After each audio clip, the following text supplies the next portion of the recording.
Pevensey Castle, which is the site of our historic environment question, which is attached to our Normans paper. So the question is worth 16 marks. Of the 160 marks you can get in your entirety of your GCSE, the mathematicians out there will appreciate that that actually means that this question is worth 10% of our final grade. So it's really important we know everything there is to know about Pevensey Castle. So this video is going to look at how the site has evolved over time. We're going to look at the importance of its location, particularly environmentally. We'll also look at how the castle role changes and how it's important in controlling the local population. And lastly, we'll look at how the castle has been impacted by changes in warfare. Let's begin. As you undoubtedly remember from primary school, Britain used to be part of the Roman Empire. I hope I'm pointing in the right place. Britain's been part of the Roman Empire for donkey's years. Now, the Romans appreciated that for security they needed to make sure they created some coastal defences around the southeast of the country to protect Britain from foreign pirates like the Saxons and the Jutes, who kind of raided from Denmark and Germany. So they created these coastal defences. Now, as you probably already worked out, one of those coastal defences will be the site of Pevensey Castle later on. Now, the Pevensey site was called Anderyttum, and as you can see from this image, it had big Roman walls, some of them about 12 feet deep, 12 feet thick, about 30 odd feet high, and a road running from the east gate to the other side to the west gate. So the Normans arrive in the 28th of September, 1066, and the first 24 hours are super duper busy. The castle is going to get a facelift. And so by that we mean we're going to get a wooden fortification built almost immediately. Now I like this wooden fortification. It was already built, or kind of pre-prepared in Normandy and shipped over in kind of separate parts. It's like a flat pack castle. I can always think about IKEA when I think about this castle. It's come to England, ready to be put together to create a little kind of wooden keep, if you like, inside the Roman walls. The other thing the Normans are going to do is they're going to start repairing the Roman walls. It's been hundreds of years since the Romans were there. They're in need of some repair. So those are going to get some slight repairs as well.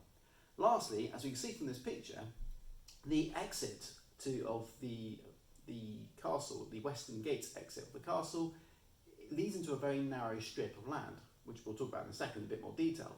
What the Normans decided to do was to dig a trench, a big ditch, to help provide extra defence between the fort and mainland England. So if the Saxons do arrive at any moment, and they could have done, then the Normans would be prepared for them. The next round of development we'll see of the castle is when Robert, Count of Mortain, takes over. Now we'll find out a lot more about him later on, but in terms of the development of the castle, he decides, I need to make this place a little bit more permanent. And so what we see is, again, more repairs of the Roman walls, because that's going to be important to keep it secure. He also divides the bailey into two parts. Now on this picture, you can see it as kind of like a dashed line. Forget the big chunky dark bit in the corner, that's not really there yet. We get a dashed line. Now that dashed line going from top to bottom represents a ditch and a palisade, a wooden fence. So he's dividing the bailey into two parts. You've got the outer bailey, where you have less important buildings like the granary, and then you've got the inner bailey, which will have the more important buildings, such as the home for the important person who's running the place. The last development we get, not so much in the castle, but outside the castle walls, is Robert, who founds a new borough, a new little town. But again, we'll talk about that a bit more in a bit. Lastly, for the castle, again, not really as important for us because this happens kind of beyond our topic, but lastly, in the 12th century, we see some more upgrades to stone. We get reference in one of the sources to a stone tower being created. And by the 13th century, it seems that much of the castle is now made out of stone, including the inner keep, which is now much more fortified. Right, now let's take a broader look at the development of castles in England during this time. Now, we've already talked about the fact that the Romans had forts. After the Romans, we have the Saxons, and Alfred the Great is perhaps the next key person for us to think about. Alfred the Great has to fight off the Vikings in England in the 9th century. At the end of his final battle with Guthrum in 878 AD, Alfred kind of maintains control of the south of England. And he's now thinking to himself, how on earth do I make sure that we do not have frequent raids on us by the Vikings? How can we at least protect ourselves in case there are frequent raids on us by the Vikings? And so what he does is he designs burhs. Now burhs are essentially fortified towns, As you can see from the picture, you've got the palisade, the wooden fence going around it, a bit of an earth mound on the inside of the fence so that troops can stand on the top of that mound and kind of look out and see where threats might come from. These burhs, these fortified towns, are Alfred the Great's response to the Viking threat, designed to protect the town from within.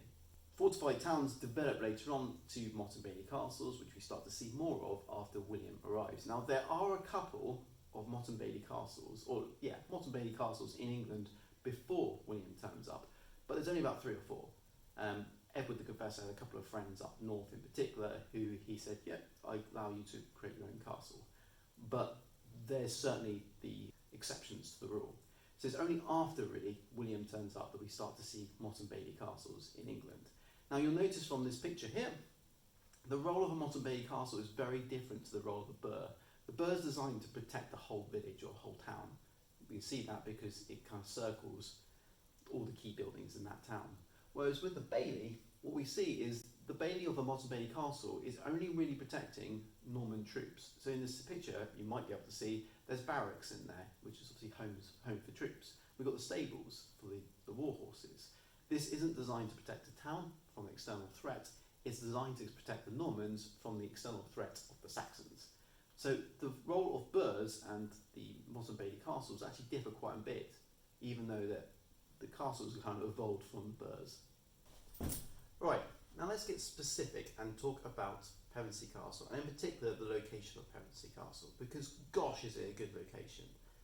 Even Harold Godwinson knows this will be a good location for William to capture if he's going to invade England. In fact, Harold Godwinson spends most of his summer in 1066 stood at the fort in Pevensey looking out going, where is he? So this is a really good location, and as we can see from this picture, we can kind of understand why it is. First of all, it's got the estuary to the north and the open sea to the south. It's got loads of protection in the sense that it's surrounded by water, so attacking it's going to be a little bit more difficult. It's also got that narrow neck of land between Pevensey Fort and the rest of mainland England. So when you have a narrow neck of land, it's much easier to defend the castle or the fort from possible Saxon attacks. So a really good spot for William to land at.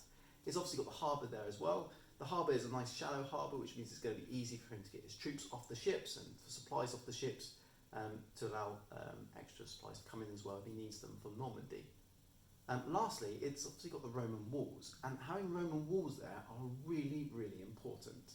Now, this is not the only time in which the Normans arrive and make use of the local defences. We see in Hastings and Dover, they build their castles on what were Iron Age forts. We think they were Iron Age forts, but it seems like there was likely to be some sort of fort there from the Iron Age, which the Normans decided, right, we're going to make use of those. We also see it to an extent in Wallingford. The Wallingford Castle is built on an old site of a Saxon burh, which again provides that extra defence to the castle. So when William arrives at Pevensey and goes, great, I'm going to use these Roman walls, he's using his noggin. I'm going to use what's here already, and I'm going to create my castle within that, so I've got an extra layer of defence to protect my castle. We see it all over the place. In Exeter is another good example as well. But what about longer term? So to understand how important the site of Pevensey was, we need to kind of look at the bigger picture. Now, Pevensey sits in the county of Sussex, and Sussex was divided up into 5 areas that we now know as rapes. Now, there's 6 on this picture, but we'll ignore Chichester for now. It comes later on. The reason why William wanted to divide those areas up into these rapes, well, there's several of them, but in particular is the fact that we're talking about a Godwinson stronghold. Sussex is very much in Godwinson's home territory, and so there was a concern that if there's going to be rebellions, it's going to be around here. And sure enough, we see them in Exeter later on. That's apparently Godwinson's family is involved in that. The south of England is Godwinson territory. So by dividing Sussex up amongst several men, William is hoping that he can maintain control by having these individuals keep an eye on the local population for him. Now, to appreciate the importance of the castles, we need to look at where they were built. Have a look at this picture. Where are the castles built? You'll notice that most of them are built on rivers or on the coast. Now, this is really important. It gives us a really good indication as to why these castles were built in the first place. So firstly, it makes it easier to keep lines of communication open between England and Normandy if the Normans have control of the coast. If the Saxons grabbed control of the coast, then the Normans would be a bit stranded. So having those lines of communication open is really important. So controlling the southern coast is super duper important to William. And that's why it's only his most trusted men that he gives this land to in Sussex. We'll talk more about that in a bit. So having those lines of communication open between England and Normandy is really important. The guys who own the land in Sussex will want to be making frequent trips back to Normandy because they own lots of land there. Plus, if they need extra supplies or troops from Normandy, it's easy for them to come across. Now, Pevensey in particular is a really important departure point. When William leaves England in 1067 to go back to Normandy and presumably high-five his locals and say, look what I've just done, he chooses Pevensey as the place to go from. So Pevensey is super duper important in making that journey back and forth from Normandy. The other advantage of having castles close to rivers and close to the sea is it makes it easier for taxation. So you can tax trade going on around your castle. We see that again with Pevensey because, as we said before, Pevensey is located at the mouth of the estuary, and so again it's easy to monitor trade going up and down that estuary. The other important thing about the location of Pevensey is that it does something which the Normans were really keen on, which was it makes a really explicit link from Norman control of England to the Roman control of England. And the Normans were really quite keen on the Romans. If you remember from your studies into the development of the church in Norman England, where you see that churches become more Romanesque. And last year's historical environment was on Durham Cathedral, which was an excellent example of Romanesque architecture. So the Normans do love their Roman type stuff. So what the Normans do is they purposely build their sites, their castles, their cathedrals, on sites which link them to the Romans. So in the case of Pevensey, we see Pevensey Castle as being built within Roman walls. Again, it's telling the local population, the Romans used to control you, now the Normans do. But we see all over the country. The White Tower, the Tower of London, in London, was built just next to the Roman walls of the city. And you can see on this picture today, there's the Roman walls and there's the Tower of London in the background. Exeter is another good example. The castle in Exeter was built on what used to be a Roman fort, which then developed into an Anglo-Saxon burh, and now there's a Norman castle on top. It's continuity. It's showing we are the new rulers of this area. We also see it at Colchester, where they built a castle bang on top of a Roman temple. So the Normans are really eager to show there is a link between us and the Romans of the past. We are here to dominate you, just like the Romans did. Next up, we're going to look at the role of the castle. So how does the role of the castle change over time? Well, if you remember, the first few castles that are built mainly to protect the Norman troops that are invading. So we see the castle built at Pevensey to protect them immediately. We see castles built in Hastings and in Dover about keeping control, but also protecting the troops as they make their way all the way to London. But over time, after the conquest, we see castles' roles change to still be about protecting Normans, and we still have the Norman lords and the troops inside the castle walls that need protection, but it's also about imposing authority on the local population. And when we look at the map nationally, we can see that's very much the case, because castles are built where there has been rebellions or where there's potential to be rebellions. I keep mentioning it, but Exeter in the south has a rebellion, a big castle put up there. We see it in York a couple of times, we see it, the rebellions in York, castles put there, Durham, Newcastle. All these are designed to make sure we're controlling troublesome population to stop them from threatening in the future. Now, with Pevensey Castle, we don't really see the need to control the local population as much because we don't have a rebellion in Pevensey, well, at least not yet. But what we do have is the constant threat of foreign invasion. Just because the Vikings lost the Battle of Stamford Bridge doesn't mean that they're no longer interested in England, and the Normans are well aware of that. So as we see when Robert, Count of Mortain, takes over, he starts strengthening the walls of Pevensey just in case we get that foreign invasion. So the role of the castle is about protecting the Norman troops when they first arrive, then imposing their will on the local population, and then we start thinking about actually we need to make sure that we're not going to get invaded again. And so castles become about, particularly in the south and on the coast, about preventing a foreign invasion. And that's certainly the case for Pevensey. What about the administrative role of the castle? Now the castle was often home for people like the tax collectors. It was the home of the jail, the courts, the storerooms. It became a really important part in the local society.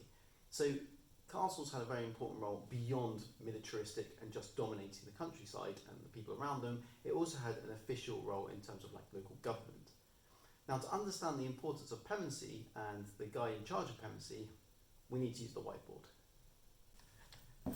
Right, to understand about the economic importance of Pevensey Castle, we need to know a lot more about this guy. And by this guy, I'm pointing to the guy on the right of William, Duke of Normandy.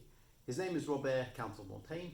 His older brother, on the other side, I don't know what I'm pointing at, is Bishop Odo. Now, Bishop Odo is the older brother of Robert, Count of Mortain. So those two are actually related, they're brothers. However, they both share a mum with William, Duke of Normandy. So actually the three of them are all related. Robert, Count of Mortain, and Bishop Odo are actually half-brothers of William, Duke of Normandy. Now, as we're about to find out, Robert, Count of Mortain is going to be exceptionally wealthy, a very wealthy man, and it's primarily down to how generous William, Duke of Normandy is. So let's find out more about Robert, Count of Mortain. So, one thing we should probably know from the get-go is that Robert, Count of Mortain, is a pretty wealthy guy even before 1066 and the conquest of Britain. He controls important land in Normandy, which actually is really important because it's on the frontier between Brittany and the place I'm deciding to pronounce Belime, which are rivals to Normandy. So actually, William the Conqueror has entrusted him with land in Normandy that will help protect Normandy from potential aggressors. So it's perhaps no surprise that he's going to be given land in Pevensey because, again, potential aggressors might come from abroad, and so let's make sure that I know someone who's going to take control, knows how to deal with potential outside threats. And so that's why William gives Pevensey to Robert, Count of Mortain. He's got experience, he knows how to defend land. Some sources even tell us that Robert, Count of Mortain, provided about 120 ships in the Norman conquest of England. So that invasion force, apparently 120 of those ships were from Robert, Count of Mortain's own collection, which is pretty impressive if it's true.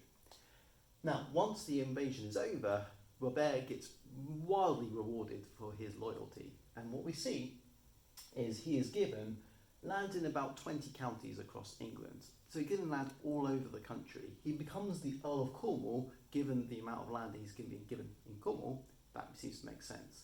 So he's the Earl of Cornwall. He owns loads of land all over the country, including Northamptonshire, Buckinghamshire, Yorkshire, all over the shop. He's given 793 manors. So manors are the big buildings in the villages. He controls those villages. So essentially, he's given 793 villages to control as well. So this guy is going to be wealthy before the invasion. He is super wealthy after the invasion. Right, let's look at cold, hard profits to try and work out how Pevensey is making money for Robert, Count of Mortain. So if we look at Pevensey profits before Robert turns up, it's actually Edward the Confessor who controls most of the area. Now, in the area that he controls, he has control over 24 burgesses, which are essentially free men who pay rents to him. And that equals about £1 in income for Edward the Confessor. He also benefits from tolls, so that's taxes to use roads, to access the river, to trade, whatnot. He earns about £3 from that. Now, there are other burgesses in the area, but there are other lords in the area that are responsible for them, and so the other lords make the money from those burgesses. Now let's fast forward to our next data collection point, which, as you might worked out, is actually, I haven't put the number there, it's actually the Doomsday Survey of 1086. And this is where we start to see not just how wealthy Robert is getting, but a good overview of actually how stingy and how money-grabbing the Normans were. So we have 60 burgesses in the area at the time responsible to Robert, and he collects £3 worth of rents from them. Tolls have gone up, now worth £4 under the Normans and under Robert. He also gains £1 from the mint, which is where money is created. Mint is where you create money. The town mill is providing £1 as well for service. And lastly, salt works. Salt works are really popular on the south coast of England. It's where salt is essentially taken from the sea, boiled off to create salt. And salt is used all over the place to preserve meat. So salt is really, really valuable. Robert starts taxing the salt works, and he's getting at least £5 in profits from that. So we can see Pevensey is quite the money maker for our friend Robert, Count of Mortain. Lastly, like all good Normans, Robert, Count of Mortain, wants to go to heaven. And how is he going to get to heaven? Why, by giving land to religious houses. Not English religious houses, obviously. No, his Norman ones. So we see the monastery of Gristein, that's how I'm pronouncing that one, is given land from his Pevensey rate. We also get land from Pevensey is also given to the priory in Mortain, his local area in Normandy. So Robert was quite willing to give up land to the religious houses of Normandy to kind of curry favour with the local religious people down there. However, this is not quality land. He's not giving them super valuable land because that'd be madness. He wants that for himself. So round his centre, that's where his land will be, a bit further away, less valuable land to him. That's the kind of land that he'll give up to these monasteries in Normandy. Now, that's not to say that these Norman monasteries are now moving into England. They're just benefiting from owning that land because they can charge rents, take the money home. What about warfare? Has warfare changed because of the introduction of castles? Yes, it has. An example of this is in 1069, a group of Saxons is able to capture Durham and kill the Earl of Durham because there's no castle. In 1080, when they try again, there is a castle and they fail. So actually castles are really important because now groups of people or armies need to capture castles to control an area. They can't control an area unless they capture the castle, because people in the castle could just keep coming out and raiding them until they get weaker and weaker and weaker. So capturing a castle is really important. So whereas warfare was often just armies lined up and going against each other, now we see the introduction of things like sieges. You've got to capture a castle. And the best way of capturing a castle is often by sieging it, by surrounding it and starving it out. Now, fortunately for us, in a way, Pevensey was sieged in 1088, and this gives us a really nice indicator of how warfare has changed. Again, let's go to the whiteboard. Now, to understand the siege of Pevensey, we need to understand what caused it all. And unfortunately, it could be argued that it's all William I's fault. And here's the reasons why. William I had 3 sons. His eldest son was Robert Curthose. His middle son was William Rufus, so called because he had red hair, and apparently Rufus means red. And Henry, or probably Henri, but I'm going to call him Henry. So he had 3 sons. That's pretty good going for a king. But when William dies, he doesn't say, Robert Curthose, you get all my land, because that's how things work. He goes, no. What I'm going to do is I'm going to divide up my empire. Now that's a strange thing for him to do. Bear in mind, he's gone through the effort of going from Normandy and taking England so he could be leader of both Normandy and England. His decision to go, right, I'm going to give my eldest son one thing but my second son another, doesn't really make sense. He's splitting his empire up. But that's what William does. So he says, Robert Curthose, you may have Normandy. Now Robert's been after Normandy for ages, so actually that seems like a pretty reasonable thing for William to do. But Robert also was expecting England, so he's not best happy that he's not got England. That instead has gone to William Rufus. Henry just gets some money. He comes up later on. So he's just going to get some money. Now, this is going to cause problems. And the reason why it causes problems is because the barons in England aren't going to be thrilled with this arrangement. And to understand that, we need to look at how the map changes. So, as we see on this map, William Rufus controls England and Robert Curthose controls Normandy. Now, if you are, let's say, Robert of Mortain, Count of Mortain, and you own land in Normandy and land in England, the problem is going to come where if Robert and William go to war at some point in the future, who are you going to support? Are you going to support Robert because your land in Normandy, or are you going to support William because of your land in England? Now, the problem lies in is that does look likely because Robert is fuming. This guy is fuming that he hasn't been given England. So at some point, he's probably going to try and invade England, which means that poor old Robert of Mortain is going to have to take sides, and whichever side he chooses, he is going to lose loads of his land. So a lot of the barons in England thought this, hang on, by having 2 separate lords, one in Normandy and one in England, we've actually got to pay homage to 2 different men. We've got to pledge our allegiance to 2 different men. What if those 2 men clash in the future? So what William I has done here is caused a massive headache for the barons left in his wake after his death. Things are made even worse by William's decision to release Bishop Odo from prison. Now, Bishop Odo has been in prison since 1082 due to being involved in a conspiracy. Apparently he's going to try and make himself pope by getting rid of the pope in Rome. It's confusing. But essentially, he was in prison. William says, right, I'm freeing you from prison. I'll leave it there. There's an exit. I'm freeing you from prison, Bishop Odo. Hopefully God will see just how forgiving I am and will smooth the way for me to heaven. The problem that causes is that Bishop Odo and Robert of Mortain and other lords decide, actually, do you know what, we're going to work together because we do not like this situation at all. Now their preference is for Robert to become the King of England. And so they start hatching a plot. Now the most obvious place for Robert of Curthose to come and invade England would be at Pevensey Castle, because his dad did it when he originally invaded England, so it seems Pevensey would be the most likely place for an invasion.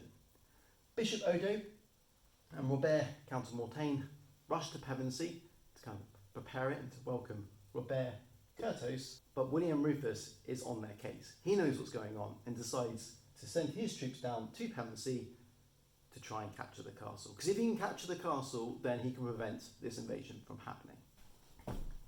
So, cue the siege of Pevensey in 1088.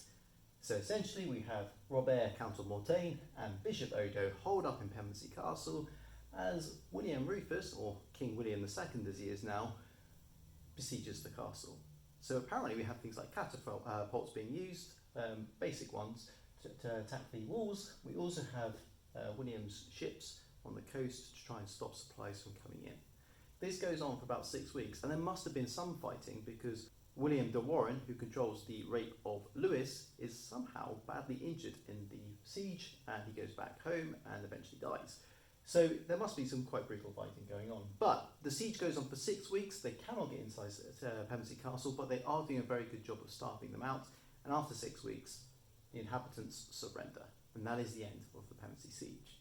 Now, in the aftermath of this, and the Normans are very good at forgiving, Robert, Count of Mortain, is actually forgiven for his role in the rebellion, and he gets to keep his lands.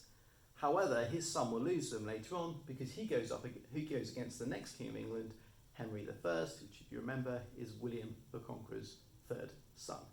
So when King Henry is in charge of England, he takes Pevensey Raven and says, well, I'm going to give this to one of my loyal followers, but I'm actually now going to keep the Pevensey Castle under my own control. So after Robert, Count of Mortain, and his son, the castle of Pevensey actually goes into royal control, and the king will control it himself because it's such an important gateway to the rest of Europe and a key to protecting England.